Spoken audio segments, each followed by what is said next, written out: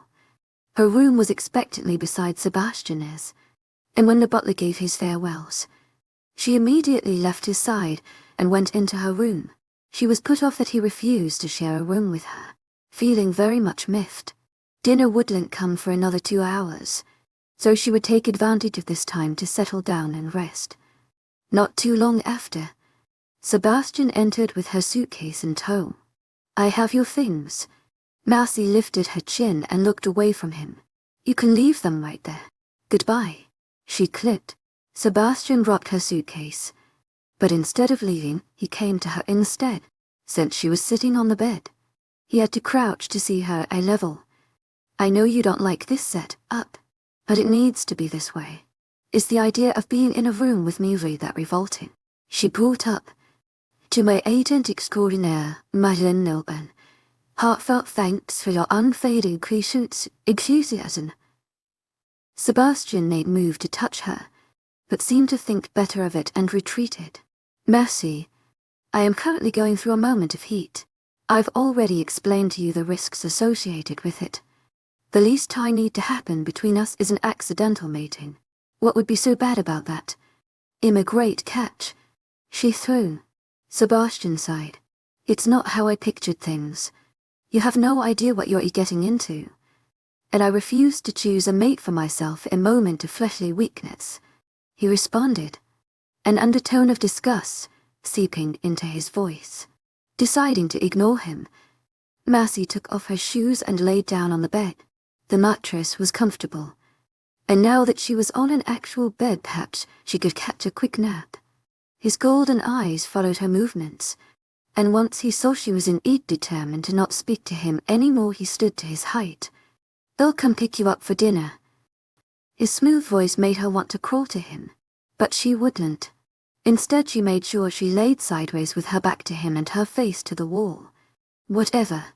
Marcy closed her eyes in an attempt to fall asleep. She heard mild shuffling, but then a pause. Suddenly, she felt a warm hand on her shoulder and lips on her cheek. He kissed her, and she was frozen in her spot, surprised he would even do such an action without her first initiating it. His nose nuzzled against her neck and she felt his cold breath as he whispered, "Just trust me." The Cheeto describing the dinner of Everglades as elaborate would be a severe understatement. It was not like a typical dinner held at Dark Falls, where massive bowls were placed in the center of a huge table and the family huddled around together and ate wherever there was space.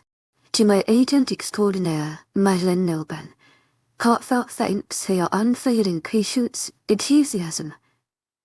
Their eating was held in a massive ballroom organized to look like a buffet. Large basins holding all varieties of different foods lined the edge of the wall, with long and short tables periodically placed for people to sit. She felt like she entered the food area of some fancy resort. Even the amount of people was impressive. They walked around everywhere, socializing left and right. How the heck did they have so many people? I told you, Marcy. These people mate faster than rabbits, Jordan murmured, after she unknowingly said it out loud. Marcy continued to gape in awe. If it weren't for Sebastian's steady presence in front of her and his firm grasp, she would probably stayed rooted to her spot and continued to take it all in, judging by the direction he was going. Their group was headed to a decidedly better-looking table in the center. All the tables were covered in beautiful gold, white tapestry and topped with silver utensils, but this table in specific was more detailed in its decoration. Even the chairs were covered by a gold, spun fabric. The whole ensemble gave it a regal appeal. For being barbarians, they sure knew how to live like royalty, and dress like one too. Your tongue, woman, Sebastian scolded, squeezing her fingers in his hand. Marcy muttered a quiet "oh" and decided she really needed to get focused till she could stop accidentally saying her thoughts out loud. But truly, these people went all out for dinner, and to think that this was every day. All around her she saw their members parade in the latest fashion trends. The women in particular were more decked out than the men. They went the whole 9 yards by wearing heels and their hair perfectly styled. Even their make-up was impeccable. What were they all? Models or something? What amazed her most was how different the people of Everglades were compared to Dark Falls. In contrast to the cult's darker features and reserved dispositions, the people of Everglades looked like balls of blonde sunshine that left explosions everywhere they went. They were loud, boisterous, and rather lively. Compared to them, the cult dressed in simplicity and their stealthy steps could afford them an easy blend to the background. When they reached the center table, the first people she noticed were the couple seated at the head. They looked older, and as Sebastian completed his duty by being the first to give pleasantries, she found out the couple was in fact the alpha and his wife, Jasmine. They didn't all shake hands as she expected them to. The couple made motion to stand up, but Sebastian lifted a hand to halt them. To the couple's amazement, the cult gave them a small bow in unison. Marcy was caught a little off guard but managed to blend in since she was hid behind Sebastian. Sebastian, still proper as ever. No need to be so formal, boy, the man bellowed, laughing loudly and patting him on the shoulder. Alpha Stevens, thank you for welcoming us here, Sebastian replied, sounding as serious and monotonous as ever.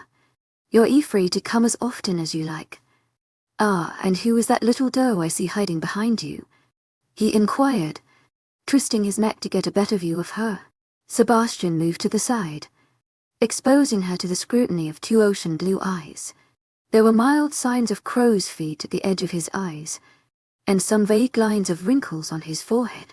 It revealed that despite his carefree disposition, he was a man that carried many worries with him to bed.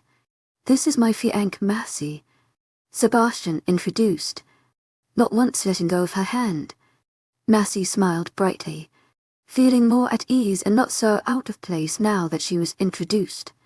A fine choice, Stevens cheered, clapping his hands. Then, he looked around the vast dinning area with high urgency. Come to think of it, now that you're engaged, you can give my son a word of advice. Stevens is dealing with a confused period, and thoughts far too much. I can't have him lag behind now, can I? Marcy held back her laughter. It felt like everything Stevens said was screamed or yelled. Anyone from around the table can hear his thunderous voice and gather hints of his side of the conversation. I'm sure I will encounter him today. Sebastian's response was vague, and offered no promise of giving this so-called Stevens dude any advice, but as far as Alpha Stevens' hearing went, that was good of a yes as anything else. Excellent. What a wonderful man you've grown to be. How's Samuel, Stevens' wife, who had otherwise remained disinterested and awkwardly detached from their conversation, noticeably perked at the mention of Sebastian's father. It made Marcy wonder what kind of history these older folk had. It was also interesting to note that Papa's Oris and Mia looked a more youthful and happier duo than these two. My father is doing well. He sends you his regards. The wife seemed disappointed at Sebastian's brief answer. She looked beautiful, decked out in the finest jewelry and elegant clothes. She sat in a high chair beside her mate. They looked excellent power couple, and yet she looked burdened. Fantastic. Well, go enjoy the food. We will talk about the boring stuff later. To my agent extraordinaire, 𝐿𝐤𝐬𝐸, heartfelt thanks for your unfailing patience, enthusiasm. No boring stuff around the meal table. He boomed, followed then by laughter at what he perceived to be his own funny joke. Mercy laughed with him, because quite honestly this man looked like a comical baboon. It was great to watch. His wild hand movements were oftentimes avoided by his wife, who appeared well versed in not getting hit or having wine sloshed on her clothes. I like this one. She has great sense of humor.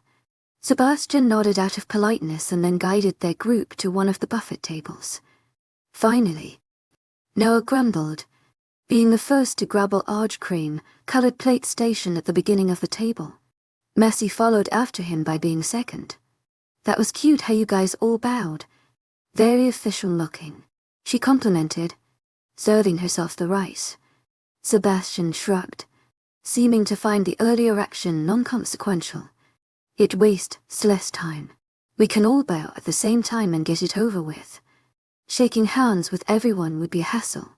Still looked cute, she countered, making a point to kiss him on the cheek. He gave her one of his heart, stopping smiles and pat her side to make her move forward on the line. Yeah, Sebastian, I looked freaking cute. Let me be complimented, Noah added, giving himself a generous helping of a sloppy Joe. And where's my kiss? Mercy made move to give him one too, but Sebastian's hand on her belt loop prohibited her from going forward. You don't get one, he answered smoothly. The purple, I beauty giggled. He was getting progressively more possessive as the days went.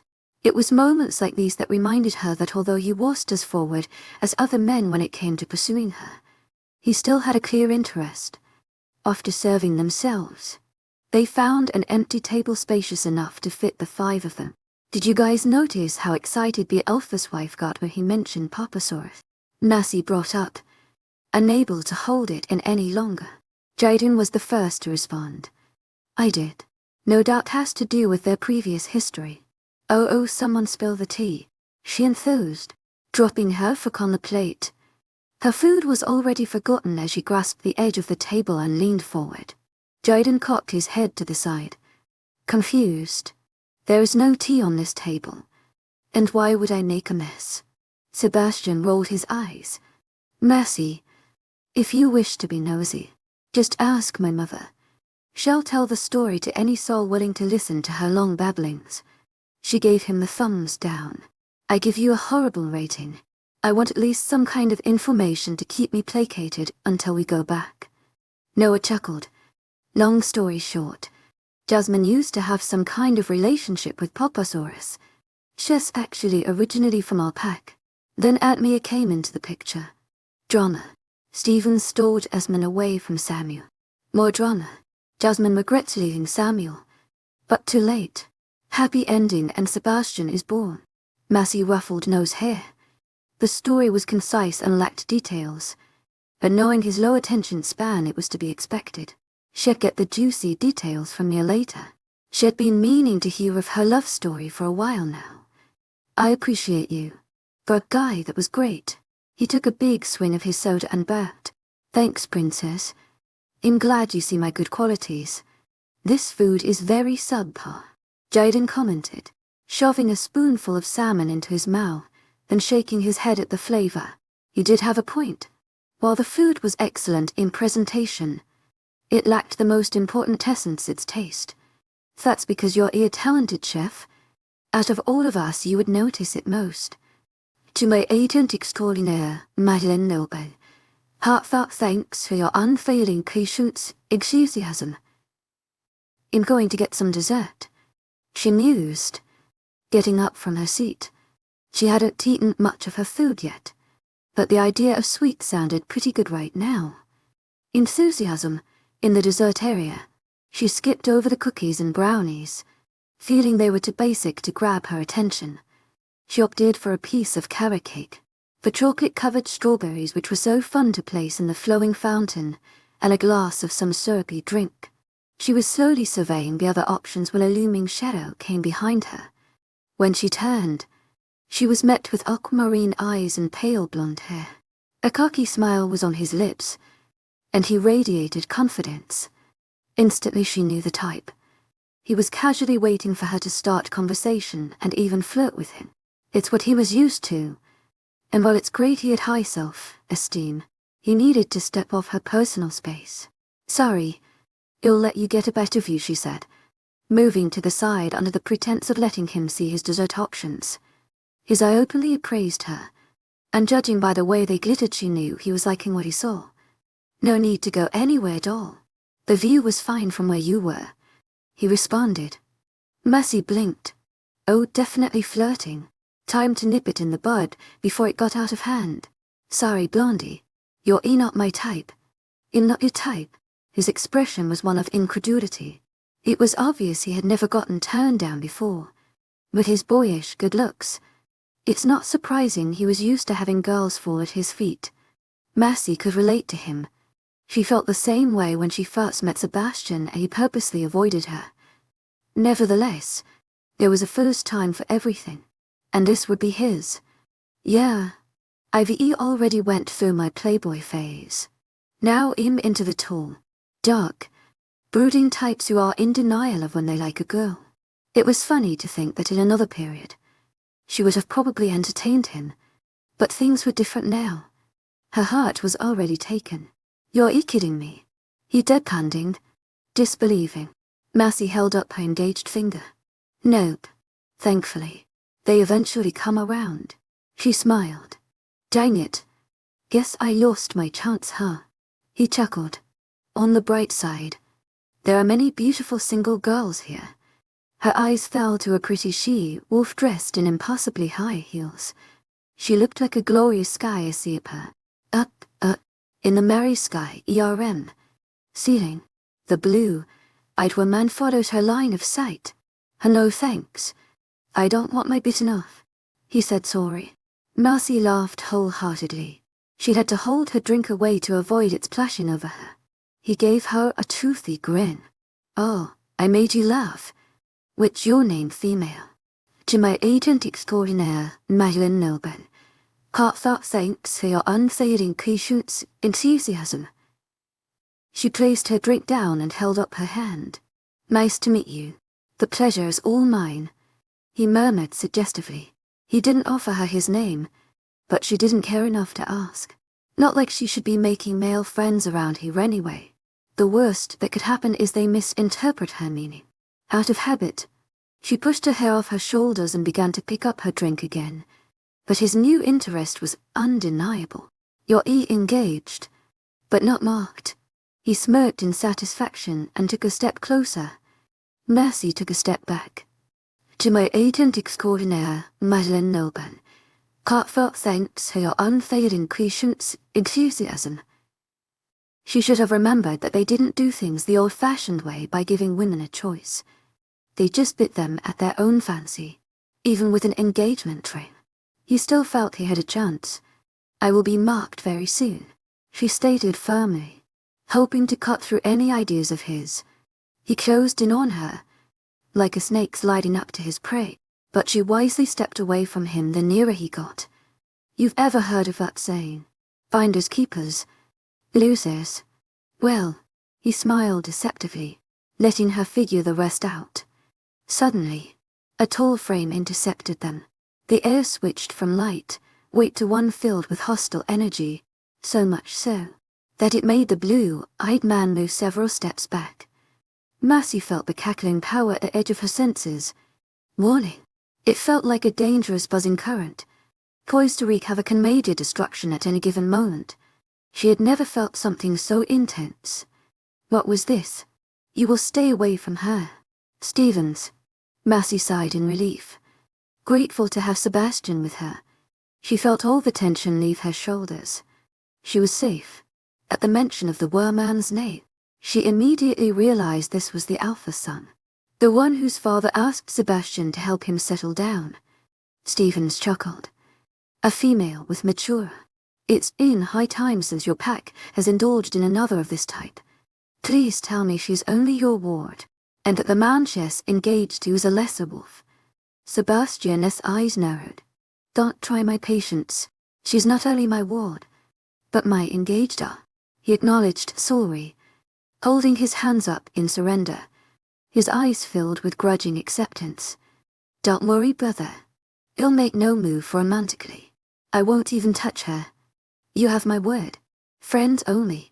Marcy placed a calming hand on Sebastian's arm. Stevens was the alpha son. She didn't want him to get into bad terms with him, although it seemed like they weren't very friendly to begin with. Yes, friends, she agreed. She tried to pull on his arm to gear them back to the table, but Sebastian didn't budge. He stared down at the man until he finally huffed and slipped away. Without a word, he grabbed her and led her back to the table. Wait, my sweet drink, she protested, realizing it was left on the table. Sebastian grunted, but managed to reach for it in time. When they reached the table, Noah expelled a low whistle, enthusiasm indicating he saw the incident near the dessert area. He waggled his brows at her suggestively, starting a ruckus already. Mercy stuck her tongue out. Noah was such an instigator. Don't look at me. Sebastian was the one who started the argument over there. We were not arguing. I was establishing boundaries. Sebastian corrected. Mercy cowed and stopped the snort from escaping her lips. He said he won't touch me. But people do what they want. At this, Jaden felt the need to interject. Both of them have alpha blood. When they give each other their word, they have to fulfill their end. Otherwise the man loses integrity, amongst other things. Mercy wisely decided to leave the topic at that and not delve much deeper. She decided to focus on the fact that her man had made his presence known. She passed an arm around his shoulders and drew him near. Sebi, were you jealous? She teased. He pushed away from her and continued eating his food. I will not answer. The air was hot and misty, almost suffocating to breath. But despite the temperature, Mercy leaned back against the comfortable wooden bench and let her hands fall her towel. It was wrapped around her snuggie, and with her sitting down it wouldn't be going anywhere. Not that it really mattered. It was a female-only sauna, and it amazed her that despite the sheer number of people in this pack, no one thought it nice to enter here in the late night hours. When one of the butlers offered to give her a tour, she quickly accepted and followed him around like an excited puppy. Their home was massive and amazing in every sense. Unlike Dark Falls, it was not surrounded by forest and trees. Instead, they had a humongous swimming pool, a basketball court, 2 fields, and even a workout room. As if it couldn't get any more luxurious, they doled out comforts, and this sauna was one of them. Mercy really hoped the whole expelling out toxins stuff was true, because she expected to come out of here glowing. Sebastian better do a double take next time he sees her. Otherwise this stuffy air won't be as worth it. Just as she started to close her eyes, girlish squeals followed by some giggling caught her ear. Looks like she wouldn't be alone for long. In moments the small door opened, and in entered 3 girls, all dressed in similar manner with towels draping their curvy forms. They were beautiful, all 3 of them, but what amazed her was how different they looked. One was ebony, skinned with plum clips and brown hair tied up in a bun. The next one was tan. She was more on the slender side, but it was her vibrant red hair that caught most attention. The last one was pale. She was short with near, translucent hair. 3 pair of eyes fell on her, and the previous loud chatter was now replaced by a curious hush as they assessed her. Are you a new addition? The brown-haired girl asked, breaking the silence between them. Mercy sat up straighter. New addition? I don't know what you mean. In visiting with my fiancé where he does business with Alpha Stevens. The 3 nodded in unison. Raven, the same girl said, introducing herself. Then she gestured to the other 2. That's Ruby and 𝐶𝐵. The names were easy to remember, and funny enough it went with their hair color. Nice to meet you. Mercy. She held her arm up to shake their hands, but when she raised it, Ruby gasped. Oh my gosh, you have an engagement ring, she cried, clutching her hand. The other 2 also gaped and drew attention to it. Mercy laughed. Did they not hear the part when she said she came with her fiancé? Of course. Engaged. The other girls blinked. Yes, but you're not marked. All three of us are Steven's fiancé until he picks one of us to mark. None of us have gotten a ring. Ruby crooned. Her voice oozed of yearning. It was clear she wanted a ring. Raven was the first to let go of her hand while the other two continued fawning over the gem. Not that it would make a difference. Even after being chosen, we still wouldn't get a ring. I've never seen a marked woman in this pack get one. Rings aren't a part of werewolf culture, she reminded. Massey wrinkled her nose. While all three of them were focused on the ring, she was more concerned about the fact that this man claimed 3 women. How are all 3 of you his fiancé? You can't have more than one. 𝐊𝐢 topped beside her and whisked her blonde hair to the side. We all have mature, so each of us pull him equally in terms of attraction. He just needs to pick. I'm kind of glad it's taking him a while because I love staying here. She closed her eyes and seemed to have gone off to a happy place. How odd. So what happens if you aren't chosen? We can leave. Raven started. Or give the other men his pack a chance. There was way more of us before. We started out as 15 and the number continuously dwindled. Some of the girls who didn't get picked ended up being marked by others of this pack. Sometimes he brought an addition, but for now there's only 3 of us. Massey had so many questions. It felt like she had entered a werewolf version of The Bachelor. You all must really like him, she said testily, curious if they found his whole set up agreeable or if they harbored any dislike for it. Ruby shrugged in a carefree manner. Whether he picks me or not, as long as I get to stay in this mansion, I'm good. I'll probably go for the future, Beta if it doesn't work out with him. Raven frowned at her disclosure. I only want Stevens. 𝐊𝐢𝐬𝐪 handsome, rich, and will eventually be the alpha of this pack. I like top-tier men. She lifted her chin in a dignified manner, as though dating anything else aside from an alpha was below her. Massey was glad she didn't have to deal with that fiasco. Sebastian was the opposite. He stayed away from girls and shied from excessive attention. Playboys was overrated. But hey, at least they got to stay in a cool house and enjoy the luxuries that came with it while the man made his decision. For the next half hour she chatted with the girls and got to know them. They were a friendly bunch, and she found it great that they held no animosity in spite of their technical competition. When she could no longer bear the heat, they ended up making plans to meet each other tomorrow.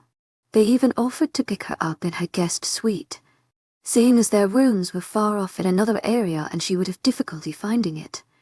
The sauna offered showers on the side, and Massey took advantage of this by using the cold water and soap to cool off. She changed into another pair of clothes she brought and headed back to her room. The cult should be falling asleep soon, and she knew Sebastian would be checking in on her to make sure she was all right. After making a few turns, Massey quickly realized she had no idea where she was. She was lost in the maze that is Everglades Mansion.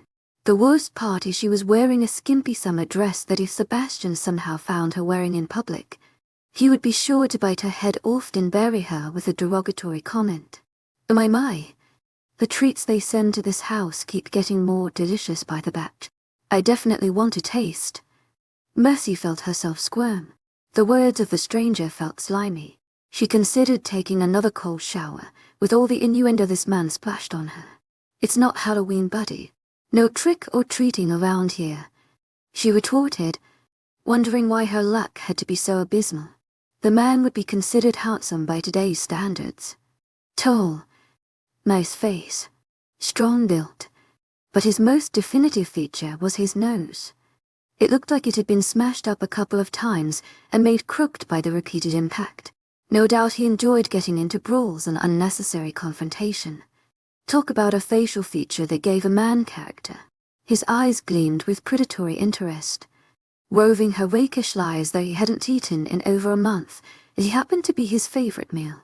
He didn't hide his wandering gaze as it stopped in her most feminine assets, making it very obvious what was on his mind. It was very disturbing, and quite frankly annoying. In the past, Massey loved getting male attention. She was used to it and even reveled in it. I mean, come on. A girl's got to know she still got it, but the careful respect she had gathered while in Dark Falls made her appreciate the men that actually wanted to talk to her and spend time, not just see her as a sexual interest. Why did it feel like the people of Everglades seemed to always be in a horny and seek sexual gratification? Don't worry, sweet, he reassured. If I can't get a treat out of you, I promise to give you treat out of me. His tongue slid out. He circled it over his lips sensuously. His beady eyes felt like tiny ants crawling on her skin as he mentally undressing her. Totally gross. It felt like HED being watching the worst channel on How to Catch a Girl. She is unavailable. Leave her. To my agent extraordinaire, Madeline Noban. Heartfelt thanks for your unfading patience, enthusiasm. A voice upbraided, making the off, putting man in front of a frown that he could no longer flirt with her. Ryder nodded in obedience, beginning to walk away. She could hear him mutter in low tones about how the other male always picked the best ones and never left a nice one for the rest. Thanks, Stevens, she said lightly, touching his shoulder in thanks. Then, she remembered the deal he made with Sebastian, that he would not have physical contact with her. She immediately pulled back. Sorry, I know you're not allowed to touch me. He gave her a secret smile. I can't touch you. You, on the other hand. Messi saw where he was going with this. In a sense, it was a loophole through which he could have access to her, but it was under her complete control. Stevens did save her from a dirty man, but he himself was no safer. She was really starting to feel like a juicy slice of meat in this place. It must be the whole new girl factor that had them gravitating to her. It was like they didn't have gorgeous girls roaming around here. The girls she congregated within the sauna were each a beauty of their own, so she was definitely not the shiniest dime in the treasure box. You mind walking me to the guest area? Tactfully changing the subject. Might as well make use of him now that he was here. He dipped his head in assent and began to lead her back to her room. Marcy decided it'd be best if he led her in silence.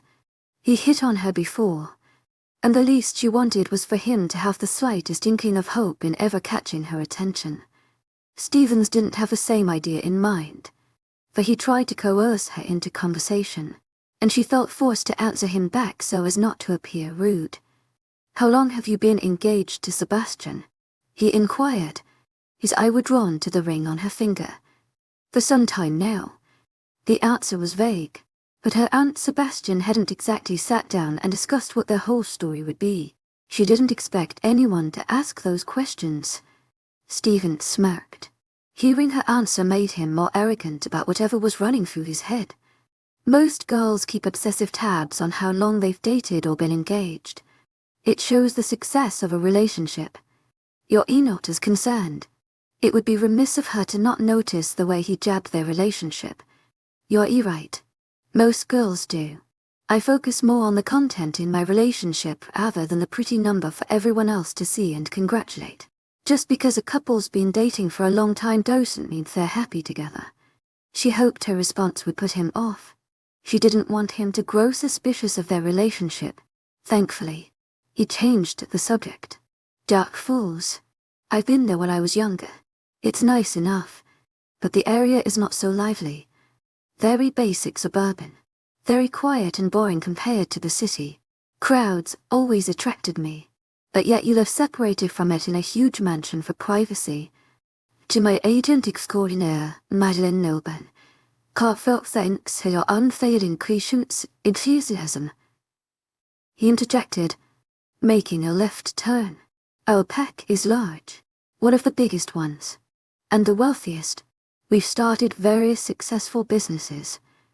Each of them are booming. With the way we're growing, we'll have to expand our home to accommodate the new members. He boasted, gauging her reaction. When she made none, he continued, You're right. We do live rather separate from the hustle and bustle of the metropolitan area. But one of my biggest plans is to build a city of our own. Massey nodded. To my agent extraordinaire, Madeline Noban. Heartfelt thanks for your unfailing patience, enthusiasm. The idea sounded out of this world. To have a whole city made up of werewolves. The possibilities were endless. Those plans sound great. I'd love to see it if you ever accomplish it.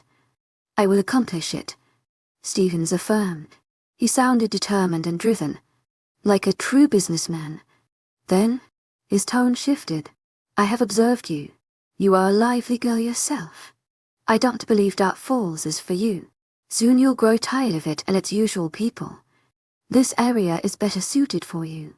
There's nothing for me here. Dark Falls is not as populated, but I love the pack. When I'm there, it feels like I'm with family in 𝐊𝐤. Something could be made for you here. He interrupted. The ring on your finger holds no permanent value. You aren't marked. You can leave Sebastian if you wish and go wherever you like. You're a beautiful woman, and I can offer you many things in this home. 𝐿𝐲's eyes filled with laughter. Right, just like you offer multiple girls.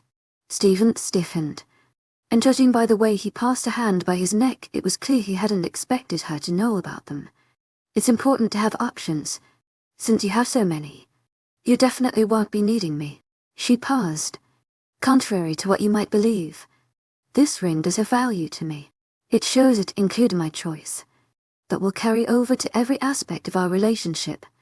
It won't just be him making all decisions, but us together. Stephen scoffed. That's giving a woman too much control. He lowered his voice. If you ever change your mind, my estate is open to you. I'm also available for any indiscretions you might have. 𝐿𝐲 recoiled at the meaning of his words. The girls admitted that although he hadn't marked them, he was known to not only sleep with some of them, but also single 𝐊𝐤 in the pack. He had a high sexual appetite, and this was one of the reasons he refused to settle down quite yet. It was with great relief that she found they had finally reached the end of their walk. 𝐿𝐲 reached for the door, but just as she was about to open it, the wooden door opened on its own. Behind it stood the figure of her supposed fiancé. His arms were crossed, making his biceps bulge more than usual. His stance was cool and collected, but irritation lined his features to belie his emotions. He was not pleased. Stevens took note of this and was the first to speak. Don't worry, Pierce. Your partner is back safe and sound. My word still stands. I didn't touch her. He communicated, but his gleeful smile would give anyone the impression that he is hiding something. 𝐿𝐲 didn't fail to notice the way Sebastian clenched his jaw. Unwilling to let this testosterone clash to go for any longer, she wrapped her arms around Sebastian's torso and kissed his cheek. Come on, honey, let's go to sleep. And then, as though a last thought, by Stevens. With that she began pushing Sebastian inside her room, not once looking back at the man behind her. He allowed her to usher him inside, but until the door was closed he refused to stop glaring at the cocky man behind her. He had no reason to be angered at him. Stevens was right. He didn't touch her. Once inside the privacy of her room, those golden eyes once directed at Stevens now narrowed at her. Before I even address the fact that you were with Stevens, I'd like to know where the rest of your dress is, he reprimanded. This is the full dress. Taking advantage of their closeness, she went on her tippy toes to swipe a kiss. She was so close, but last minute he turned his cheek. He pulled on the edge of the fabric, unconvinced. You weren't wearing this when you left before. 𝐿𝐲 groaned. Of course not. The sauna has showers beside it, so I brought some change of clothes to get into. I chose this because it's easy to put on. And anyway, as short as this dress is, it's nothing compared to my sleeping clothes. Your sleepwear makes no difference to me. I don't want you wearing this in public. The men in this pack are deplorable and can't be trusted. 𝐿𝐲 decided she would wisely not tell him about the incident she had with that slimy writer guy, nor of the offer Stevens had given her. She didn't want to prove him right, much less make him worried. It's not like anything happened anyway. She tried to go to her suitcase in order to change into her sleep clothes, but I held her in place against the door. We're not done yet. Why were you with Stevens? I got lost on my way back. He happened to be in the halls and walked me back, not wanting to give him a chance to inquire more. She continued to babble. I met his multiple fiancés. That guy sure loves to sleep around and have a lot of options. Is it common for women to do this? The distraction worked. He let go of her and allowed her to look through her things. She pulled out a pair of cotton shorts and a thin shirt. These bottoms barely managed to cover her behind and the top only covered her boobs. She folded them back dejectedly. Cuddling was out of the picture now that Sebastian wouldn't be sleeping with her. And while the hallways were average temperature, the bedrooms in this place were freezing cold. It felt like someone wanted to make it snow. She exchanged them for her typical baggy sweats and a shirt. It's against our nature, but Stevens makes himself the exception. He muttered dryly, "We are not meant to be intimate with anyone except the one we mark." Mercy began to take off her sandals. "Wait, you've never slept with anyone?" After it came out of her lips, she realized what a dumb question it was. The man hadn't even had a girlfriend and kept his distance from females now. "I don't see the novelty in sleeping with many partners." Taking note of the change of clothes on her side, he started back into the door. "I'll let you change and go to sleep. Good night. To my agent extraordinaire, Madeleine Nobel. Heartfelt thanks for your unfailing patience and enthusiasm." "Wait," she cried, beckoning him over. "You need to give me a hug and a kiss goodnight." Sebastian stayed in his spot. "I don't think that would be wise." Mercy groaned. She knew he was still thinking about the fact that he was in heat, but she didn't care. "You're being a negligent fianc, at least make sure I'm comfortable." She huffed. In 3 long strides he was before her, but his arms stayed at his side. "What do you need?" Mercy blinked. He had done that so fast. "Well, my hands feel cold." Sebastian went to work by encasing her hands in his. He rubbed them and caused friction, making them feel warm. His large hands made hers look dainty and small. She thought about how those hands worked at the diner, how they trained his packmates and washed each of them after. They were strong and weathered, quite unlike the elegant hands of Stevens. She enjoyed the feel of them, but Mercy wanted more. "My arms are cold." His hands trailed the expanse of her upper extremities, rubbing them in similar fashion. He even went up to her shoulders and started massaging a knot that was there. It was slightly painful, but she let him until it was finally released. "My chest is cold." He pulled her into a hug and gave her a look that clearly told her he knew what she was doing, but was allowing her anyway. His rubs turned to sweet caresses as one stayed at the small of her back, and the other drew comforting circles. He sighed softly. "Are you comfortable?" "My lips are cold." Sebastian chuckled, and she was dumbstruck by the handsomeness of his bright features. His pearly teeth came to view and his eyes glowed with amusement. He pulled her flushed against him and kissed her temple. "I think you're comfortable enough." He kissed her again, this time on the very corner of her lips. Lock the door. And then he left her, and Mercy really wished he would have stayed, or that something would happen to force them into the same room, that he would change his mind. What she didn't know was that her wish would be granted that same night, except not in the way she thought it would.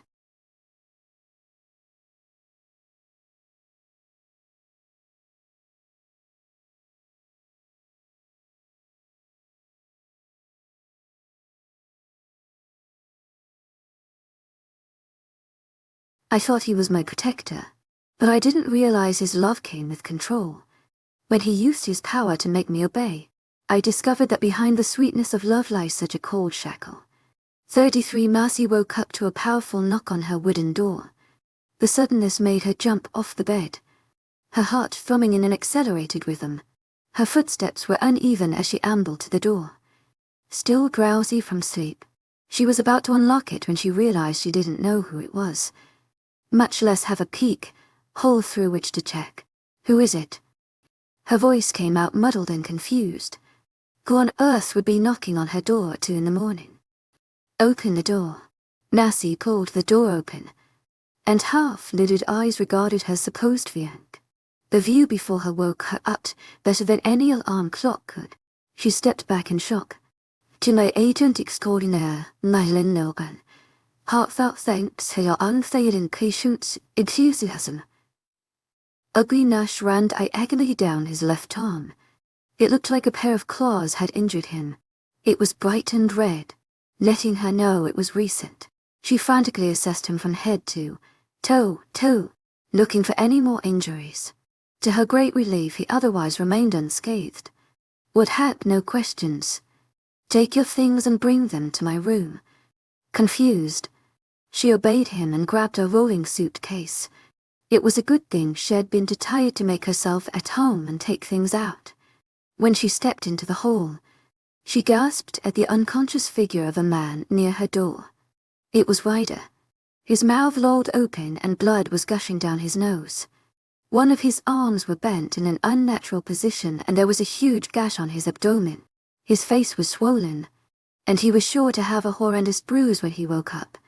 If she thought Sebastian was injured, his man was beaten to a bloody pulp. She looked at Sebastian, but he merely gave her one his not, now looks, and she wisely scampered to his room.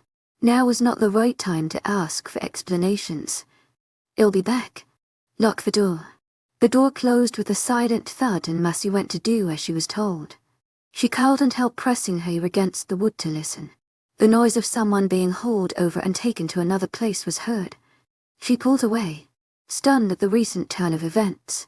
She easily deducted those two had fought, and judging by the fact that Ryder was sprawled right near her door, it's obvious he was attempting to do something in the general area, like trying to get into her room. Massey expelled a whoosh of air. Her earlier experience with him in the hallway showed how slimy a man he was, but she didn't expect him to be so determined as to try to get her room in the middle of the night. How lucky of her to have Sebastian looking out for her. She wondered how he was even able to detect Ryder's intentions from his room next door. He was such a knight in shining armor that she couldn't wait for him to get back. Mind full of mischief, she reopened her suitcase. Was it bad that she was secretly thankful of Ryder's attempt? He was disgusting, but his actions got her where she wanted to be, just not the way she expected it to. She pulled out her previous revealing two piece and settled into them, shivering as she exchanged her sweats and baggy shirt for the shorts and minuscule shirt. Sebastian was going to be so annoyed. She could feel it already, but that didn't matter. An annoyed 𝐊𝐲𝐬 is a cute 𝐊𝐲𝐬. How evil of her. During the time her supposed spouse was away, Massey settled under the covers. It was just as freezing in this room as it was in hers.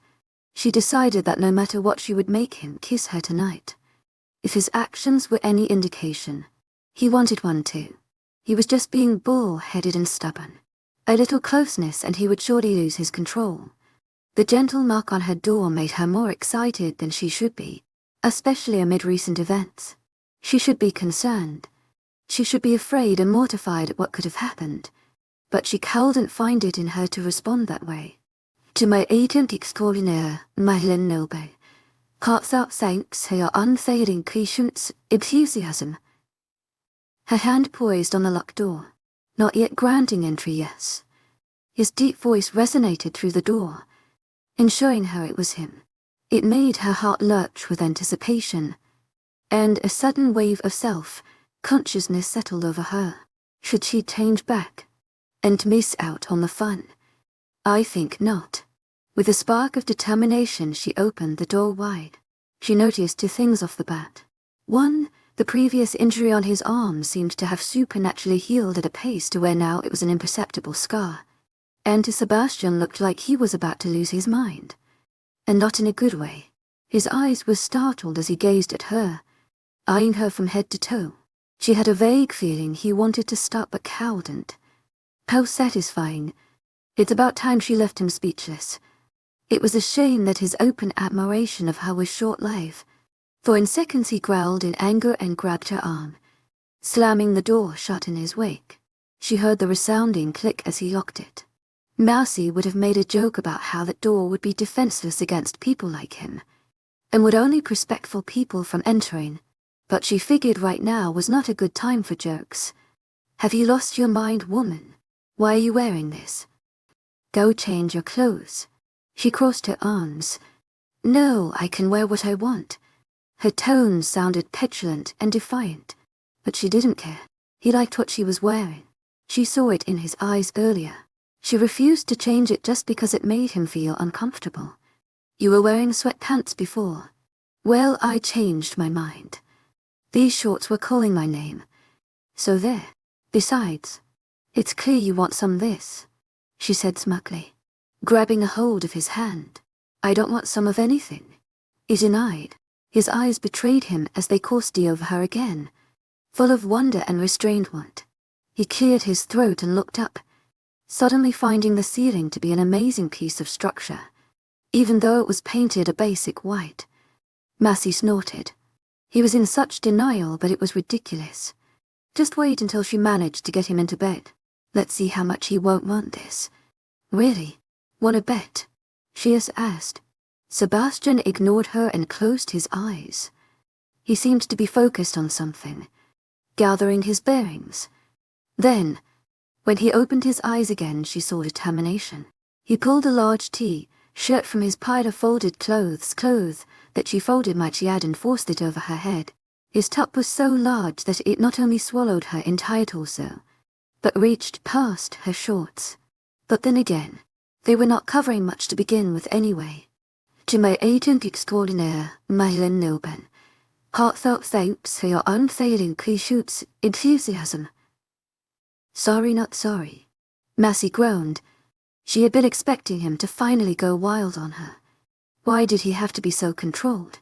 It was getting annoying, and now she might have to go to Plan B in order to get a kiss.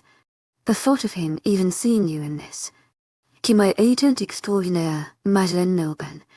Heartfelt thanks for your unfailing 𝐊𝐢𝐳𝐧.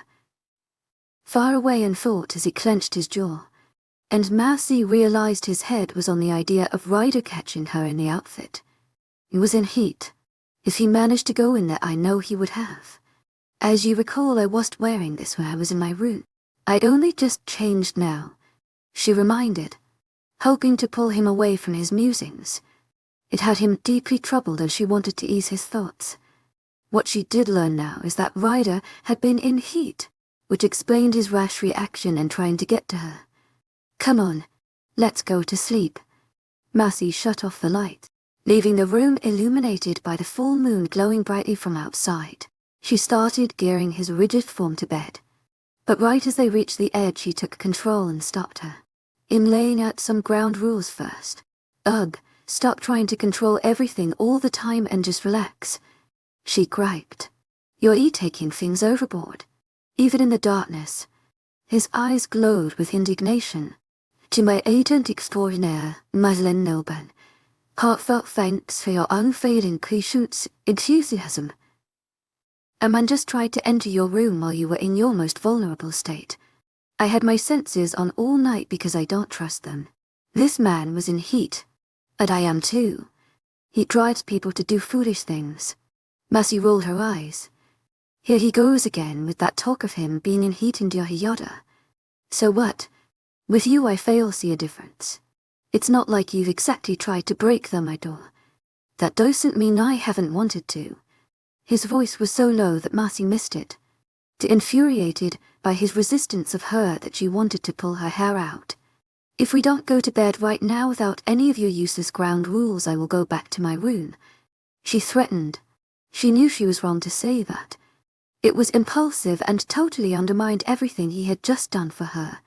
But before she could blurt out an apology and let him have his way, with one finger he pushed her on the bed, making her topple backwards on the mattress.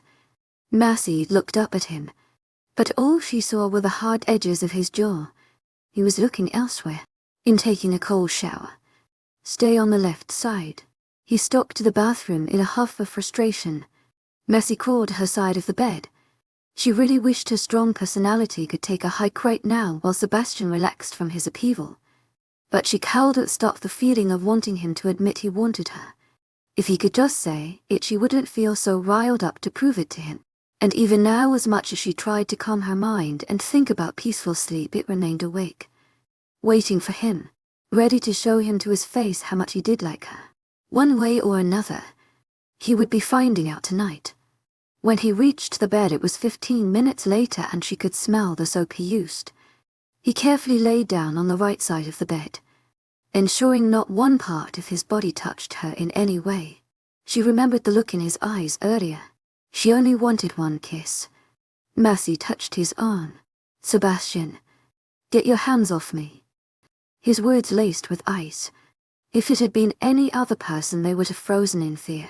But it wasn't.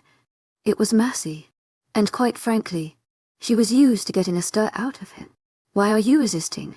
she argued, allowing her hands to travel to his chest. Though she did do this for a reaction and to be petty, a huge part of it was because she craved to feel him, to have contact with him. His rippling muscles only motivated her as her fingers slid over them. Suddenly, her hands were ripped from his chest and held in mid-air.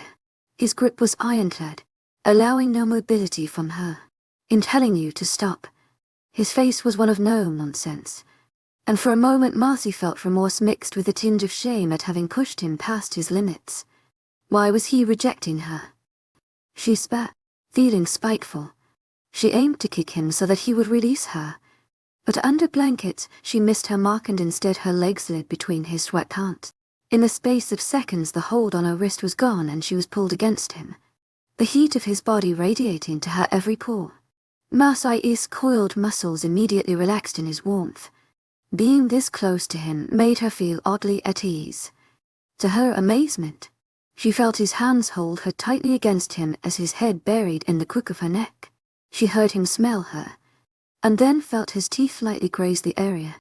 Her spine stiffened at the feel of his sharp canines, a surprised tingle running up her back. "I warned you to stop touching me.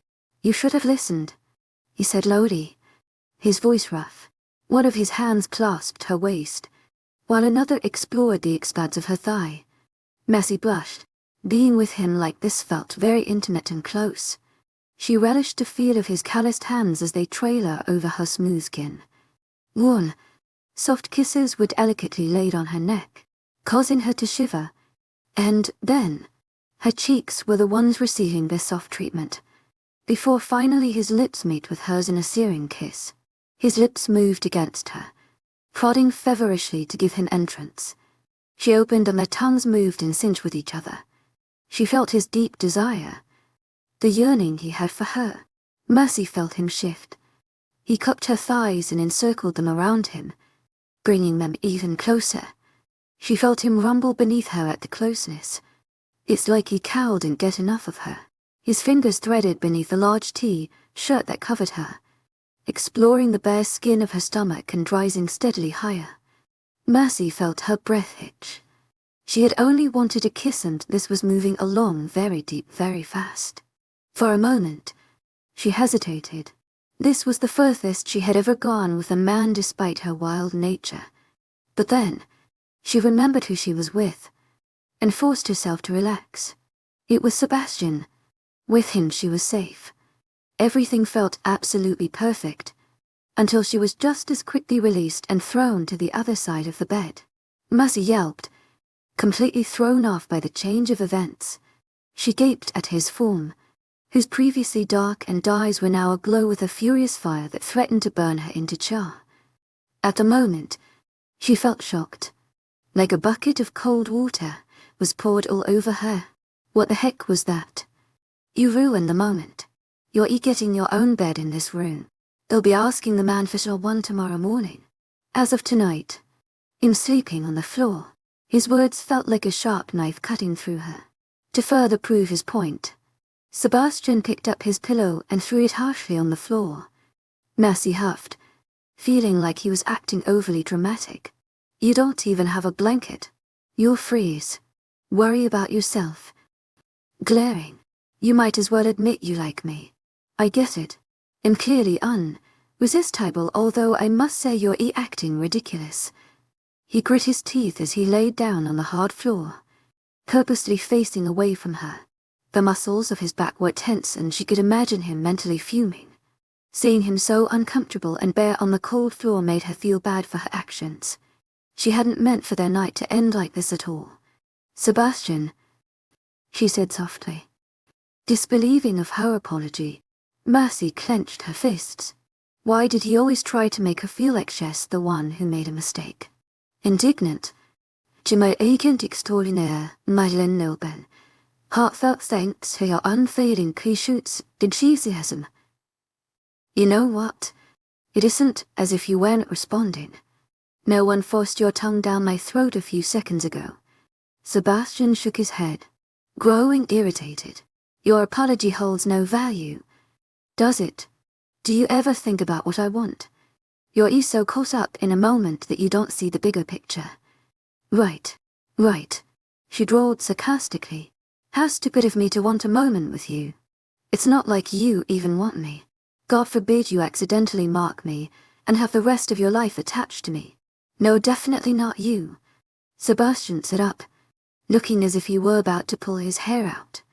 Woman, why must you add things to my words? Not once did I say I was averse to mating with you. Yeah, your enthusiasm clearly shows. Every time a man wants me, he totally separates himself and sleeps on the floor. His eyes flashed with restrained anger. Don't do that. Don't do what?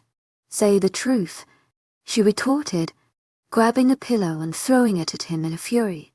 He easily caught it, his tone turning acid.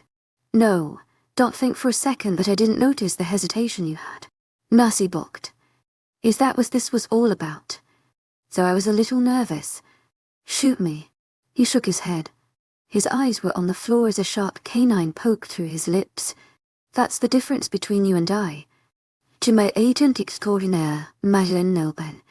Heartfelt thanks for your unfading patience, enthusiasm. You like to be a tease, and I would even say you enjoy touching me. But unlike you, I will actually finish what I start.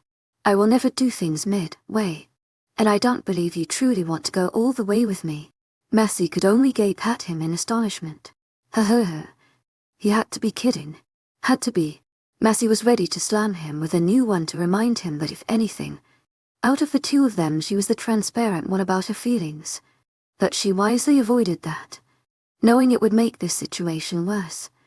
Tell me, what would you have done if you had marked me by accident tonight? Her voice was hard, but inwardly she was crumbling. She slammed her head against the pillow, willing her body to sleep. She wasn't expecting an answer. She'd just say, stab him. Even with her eyes closed, she could feel his honey daubs boring into her, her heart hammering wildly against her chest. How did he do this to her without her evening looking at him? Even in heat.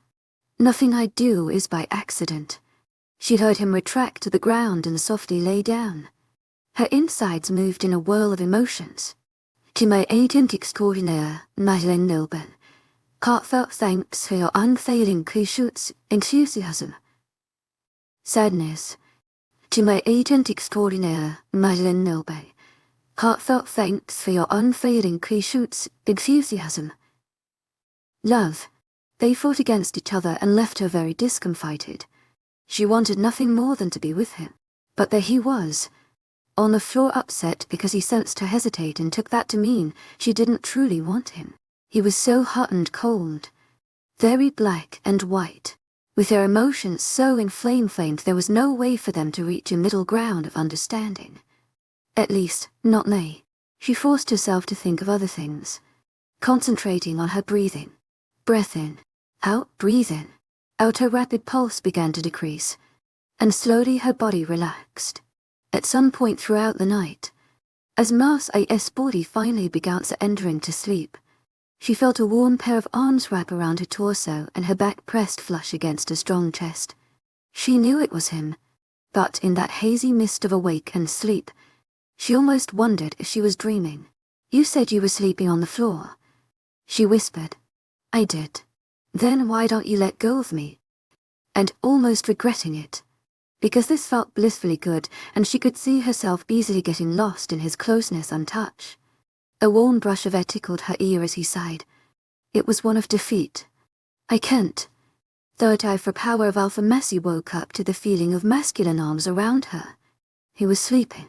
She could tell by the steady rise of his chest as he breathed, unaware of the possessive hands that grasped her, one in specific cupping her hip, as though he were afraid she would somehow leave and escape.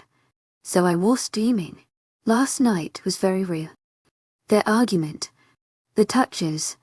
It was so hard getting into Sebastian's head to understand why he did things. It felt like a push and tug when it came to him. One moment he pushed her away, and then the next he was all over her, very much like he was now. And dang it, she was still hard-pressed over the fact that he didn't admit the way he felt. And as much as she loved actions, she was also really needy about affirmations. For her it solidified everything. Last night amazed her. It was a real eye-opener in many ways. For one, she hadn't expected him to harbor so much passion. It startled her to think that a man so reserved could express so much affection. Mercy turned, making them now face to face. She felt his chest against hers as he breathed, felt him draw her closer as he shifted. She combed her fingers through his hair, enjoying the feel of them beneath her fingertips. She was still peeved at him over yesterday, but she would put that aside for now. A digit left the boundary of his hair and trailed to his thick brows, curving along his straight nose and finishing shyly on his lips. 𝐿𝐻𝐸𝐬𝐷𝐞𝐝 𝐊𝐻𝐸𝐬𝐷𝐞𝐝 Heartfelt thanks for your unfailing patience, enthusiasm. He breathed, opening his eyes. I woke you up. I've been awake. He admitted. Mercy bit her lip. That meant this whole time she was exploring him he let her. His golden eyes fell to her lips. Mesmerized. Mercy swallowed, not knowing what to do. She wouldn't try to get a kiss from him ever again. Not until he admitted he liked her. She would no longer stand for him saying she didn't consider his feelings. It made her feel guilty and as though her affections were not reciprocated. Why are you so close? You said you wouldn't because you're in heat. She pointed out, bringing to attention their closeness. While this felt great, she didn't want a repeat of yesterday where he suddenly pushes her away. Not anymore. It left me a few hours ago. Mercy considered this. That was short. I told you. It only lasted to 3 days. He gently reminded.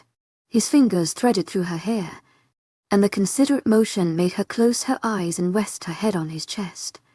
The steady rhythm of his heartbeat sounded like a beautiful melody, drawing her into a haze. You're going to ask for an additional bed today, she stated, dejectedly repeating what he had told her yesterday. Without a doubt she would not be going back to her room. It just sucked that she would still sleep alone regardless. I won't. Mercy blinked, unsure if she heard correctly. Not anymore. Not anymore. He confirmed. He kissed her forehead and rested his chin on her head. Mercy felt as though she were encased in a warm cocoon. Despite both being awake, he didn't make motion to separate. They remained intertwined, quietly enjoying each other's presence until it was time to actually get up for breakfast. Breakfast was just as elaborate as their dinner, although perhaps slightly more active due to the fact that they actually had several stations where you could request customized omelets and waffles. Sebastian was behind her like a shadow. There was not one place she went to that he didn't follow, regardless of whether or not he got anything from there. Currently they were on a line for her to get the ideal omelette. If she didn't do this, she would have to resign herself to the other creme-a-deg options that didn't look so appetizing. As they waited, she felt his arms encircle her waist. Mercy looked up. Someone's feeling affectionate today, she teased, unused to this action from him, especially without her prompting. There are things I feel that I don't always show. Mercy rolled her eyes. There he goes again. Always being so vague. Would it kill you to just say you enjoy being around me? That you like being close to me? Her voice came out harsher than she intended, but it looked like despite their good morning there were still things under the surface that needed to be addressed. Sebastian bit her ear, eliciting a sharp pain. Lower your tone. We will talk about this later in our room. His deep voice was calm, and she could tell by his expression that he did not find her frustrations concerning. Was she overreacting? His arms around her were both loving and possessive despite there being no Stevens or Ryder to make him assert his claim in this way. Deep down she knew herself that there was something between them he couldn't deny. Nevertheless, with this whole fake, business they had going on, the only thing that could be one genuine were his words. In front of the others they had to pretend they were legitimately in love by their actions. Right now, words were what she needed. But she would wait. Perhaps his lack of concern was due to the fact that he aimed to fix things later in the day. For now she'd give him the benefit of doubt. Her thoughts were interrupted by the addition of another presence. Sebastian. 𝐿𝐻𝐸𝐬𝐷𝐞𝐝 Heartfelt thanks for your unfailing patience, enthusiasm.